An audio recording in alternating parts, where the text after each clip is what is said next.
Hi, I'm Tim Cullings. I'm the executive director of Seattle Indies. We are a nonprofit organization that supports the largest community of independent game developers in North America. We run hundreds of events throughout the year for game developers to connect with each other, showcase their games to the public, get feedback. We do weekly co-working sessions. We have online events and social gatherings, and we run some large-scale events.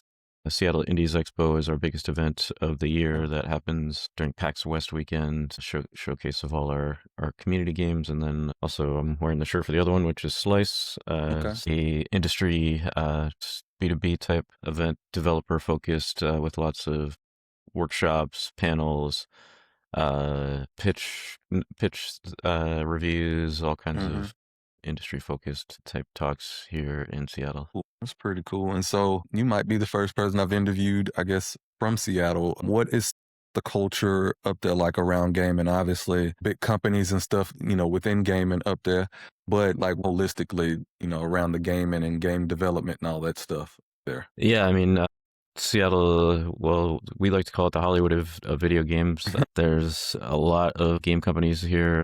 Last count was something around 300. We ever from like the Microsofts and the big tech companies who have gaming departments. We have Halo and Forza and Sucker Punch has their offices here. They make like the Ghost of Yote and Ghost of Tsushima, Pokemon Go. Nintendo has their one Nintendo of America office here in Redmond.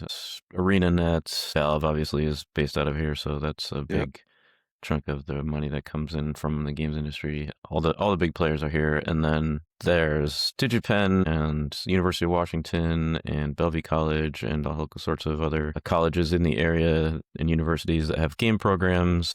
So those are attracting students to come here to Hmm. start their careers, to work with those bigger companies. But we also attract a lot of indies because of our community and other communities to come here. Ones are Slay the Spire, Stardew Valley, of course. Peak last year was the big one. Among Us has some of their devs here, so it's ingrained in the culture here for the last 20 plus years since really Xbox launched, and even before that with some of the game companies that were started here. So yeah, it's pretty culturally relevant here for sure. Yeah. I mean, a lot of I guess, other states or, as far as gaming is concerned, are kind of catching up as the education and being able to actually offer that as like, you have a path to actually go down the game developing route if you want. How did you even sort of get, started before you got to doing all the things you're doing? Yeah, I mean, you're right. My path to games was not direct. Like when I was in college, there really weren't any game development programs to speak of. You just had to be like a computer science major back in those days and learn how to code, Yeah. and that was pretty much it. And coding wasn't really my thing, so I got into more of the support side, like doing IT work. Even in college back in the early 90s, I was like on the early version of the internet, figuring out how to like support people as computers were getting to be more of a part of people's everyday lives. I Mhm. just got started on computers in the early, like, I think I was 12 when I got my first home computer, and just took an interest and got good at using them and upgrading, and the down the path of being an IT professional at like some larger companies, this like GE and Juniper Networks, and then some smaller like era software companies. That's kind of where I learned the stack of tools that the game developers also use, supporting a software development team at that company with source control and backups and sort of all the similar tools, and not as much the game engines, but Mhm. I kind of knew how a release cycle worked from the software world. So once I started making the transition to games in 2010, I found a company in Redmond called Airtight Games, who was looking for an IT administrator that the job description basically matched my resume exactly. So Hmm. uh, they gave me a shot, hired me from upstate New York, where I spent most of my life and grew up, to Redmond, Washington, or joined that team as the IT systems admin type person. And it was like a less than 100-person studio. Hmm. So their IT infrastructure was not overly complicated compared to what I had been exposed to other places. Was able to kind of get it running by itself more or less in a couple of years, and then joined one of the smaller team that was at the studio. Started learning basically everything from production to QA to sitting in pitch meetings and level design. Was like the social media manager back when social media started like popping off back in the early teens, and a little bit of everything. That was really like how I got way more exposure to being a professional game developer and how that all works, because I really had no exposure before that. So that was Yeah. really a lucky sort of break to end up working on that team under Kim Swift, who was one of the creators of Portal. She really like took me under her wing kind of and just let me do what I wanted, more or less, like to contribute to the team, and super encouraging, and introduced me to a lot of people that I'm still friends with today, like, over 10 years later, and led me towards the indie community basically 2012, 2013, and I started getting more involved there. And yeah, that's where the next part of my career went. After Airtight closed, I went to Oculus for 6 years on their DevOps team, doing more IT focused work, building tools and infrastructure for our internal dev teams. Supported everything from the Rift CV1 to Quest 2 product launches, and learned a ton there, but then pivoted to more community facing roles. After 2020, when contract ended there, worked for Global Game Jam for a while as their executive director. Uh, then been focused mostly on Seattle Indies for the past few years now. Gotcha.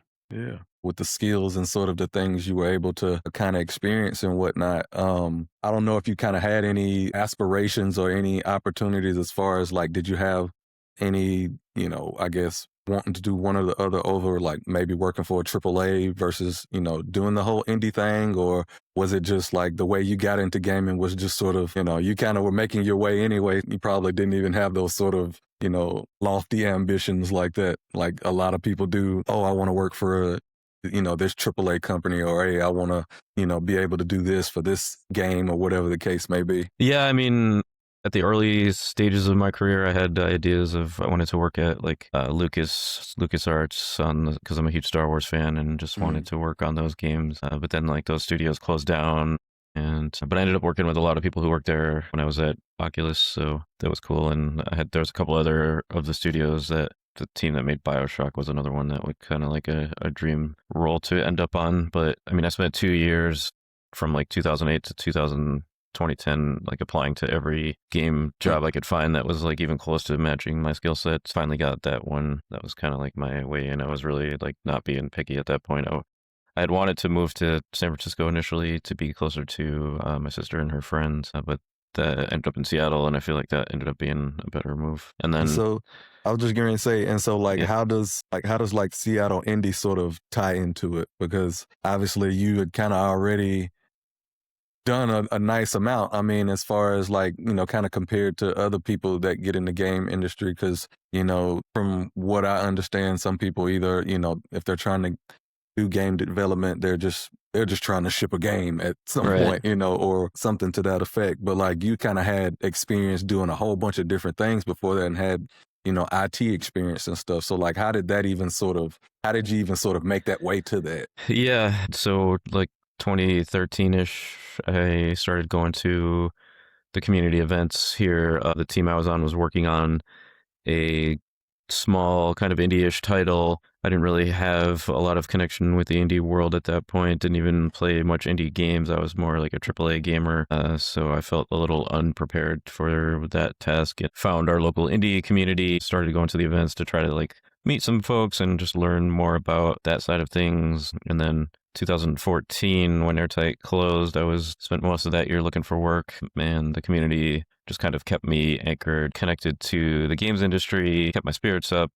And like, I think that year I organized my first event for the organization, it was like not even an organization at that point. It was just a meetup group. And I organized a PAX party, Penny Arcade Expo here in Seattle, for like a pre-party for developers, got PopCap to let us use their studio for the party and pay for pizza. And yeah, I don't know, I just kind of got the organizing bug from doing that, and seeing what a success it was. And over the next couple of years, got more involved on the organizing side, helping with some of our bigger events. And uh, in 2015-16 was when the founder, like one of the founding studios behind Seattle Indies was 17-bit.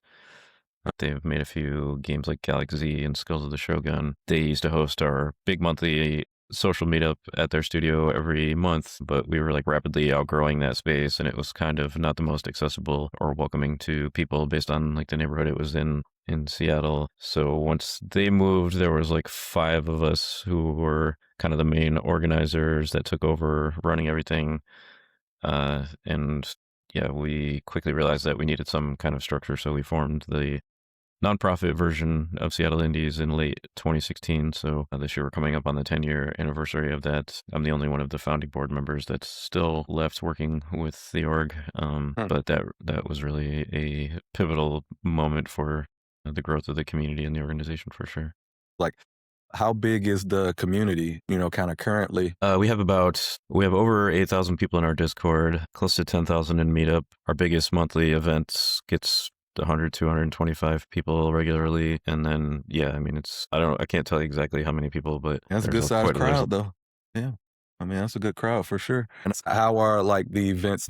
How do they shape themselves out? Like, how do people, like, is it more of like game jams? Is it more like people sort of showing off work? Like, is it just sort of almost like a mixer? Like, what sort of events are happening? Yeah, it's kind of all of the above. We do game jams. We try to do them quarterly. So we'll participate in like Global Game Jam, which is a big one that happens at the end of January all over the world every year. And then do a few of our own. We do our socials is the one that gets over 100 people every month. And that's just like meet up at a restaurant or a brewery or something. And it's a mixer more or less.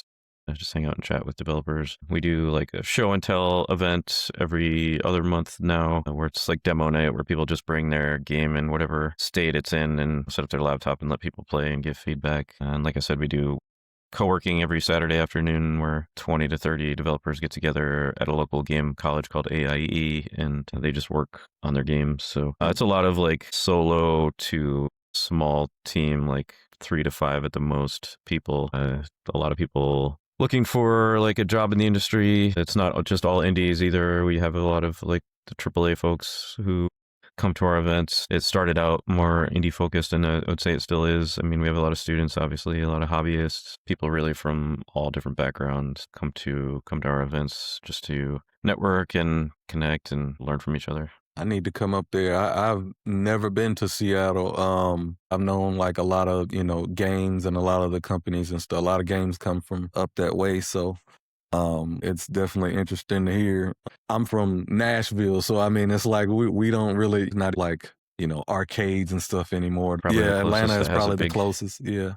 Has a DreamHack and all that stuff. Yeah, I've been to DreamHack. That was fun.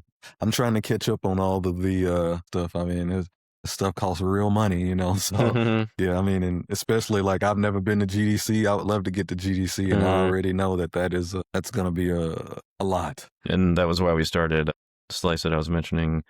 It's kind of a GDC Lights alternative, so people don't have to leave Seattle to have an event like that. I mean, we have somewhere near 30,000 game developers here in Seattle, and there were 0 game developer focused events, like big conference style events. So that was why we created that here. I still find it very interesting how the gaming industry is still sort of niche to some people. Like it's sort of, still it's still a growing industry and stuff. And yeah, I mean, everybody in our industry has their eye on whenever GTA 6 comes out. Yeah, exactly. Like, I mean, that's gonna make $1 trillion and, go to the moon and all that. If you say you're doing a game jam and say you're something like that, I mean, most of the people you are interacting with and, kind of developing with, they're kind of in the same boat as you. So, I mean, it's kind of like, like meets like in a way. For sure. And AAA is a lot more siloed, like you're hired to do a specific task, specific job, and that's all you're going to do probably for the entire development cycle. Yeah. And indie, you're the person that's doing all of it. So yeah, it has its pros and cons.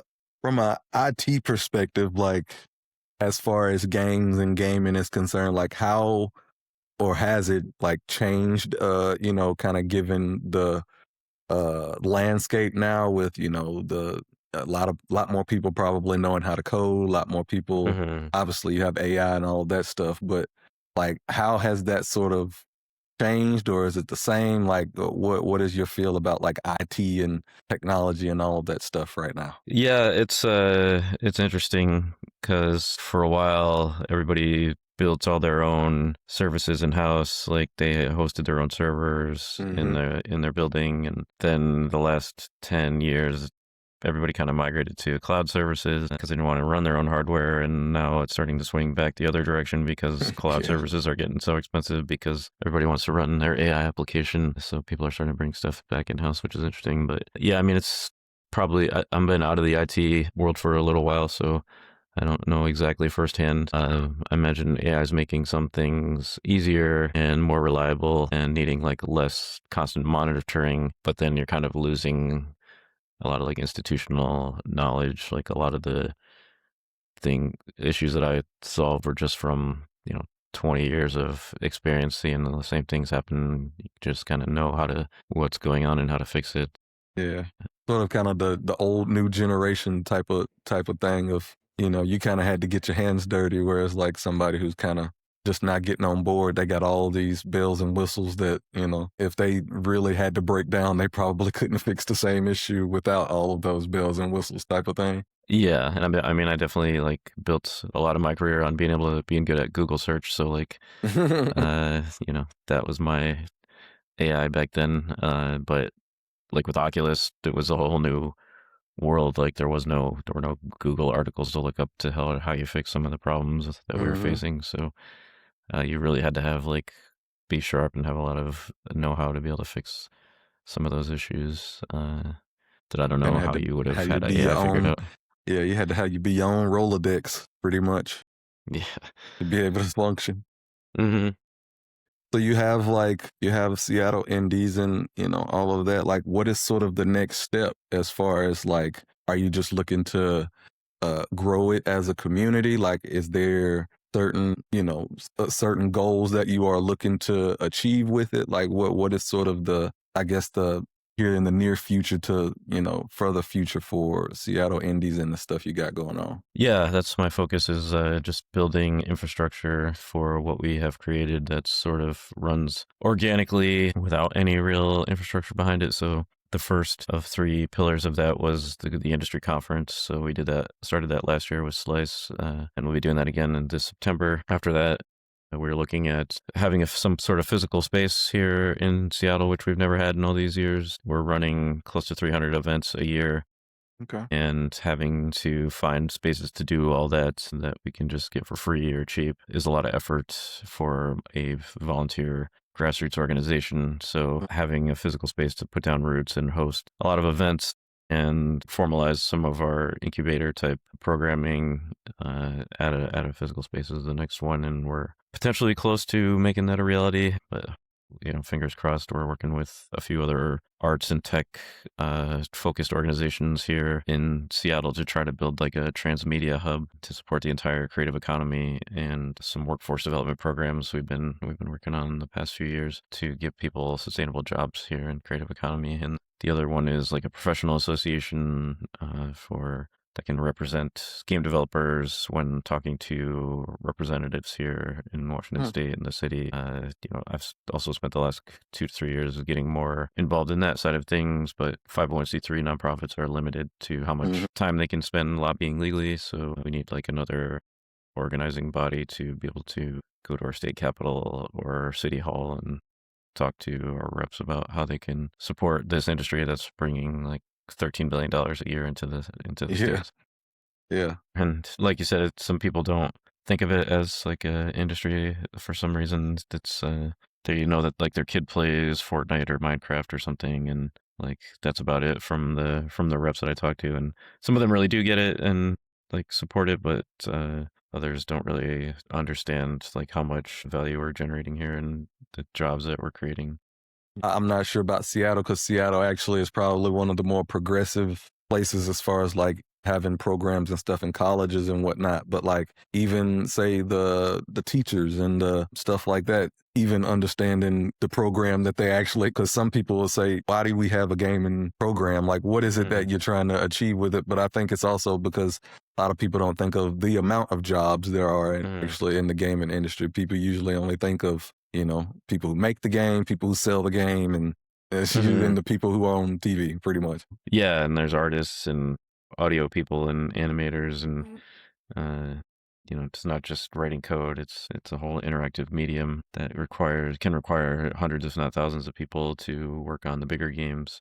HR departments and accounting and legal and all that stuff also is a part of it. So, For sure. And when is your next, I guess you said your big conference? yes, we have two big events coming up in early September. September 2nd will be Slice Seattle Loves Indie Creators Expo, which is our full day of talks and workshops and panels for game developers. And then September 6th will be Seattle Indies Expo, or Six for short, where we showcase games from our community at a free event about 2 blocks from where PAX West takes place on Labor Day weekend. Last year we had 50 games. It's a judged event, so submissions are open now. People are submitting their games. Last year we had around 90, 85, 90 submissions. Then we have a panel of judges that play through all the games and rank them, and we pick the top 40 and then showcase all those, like I said, on September 6th. And that'll also have an online version as well that runs simultaneously.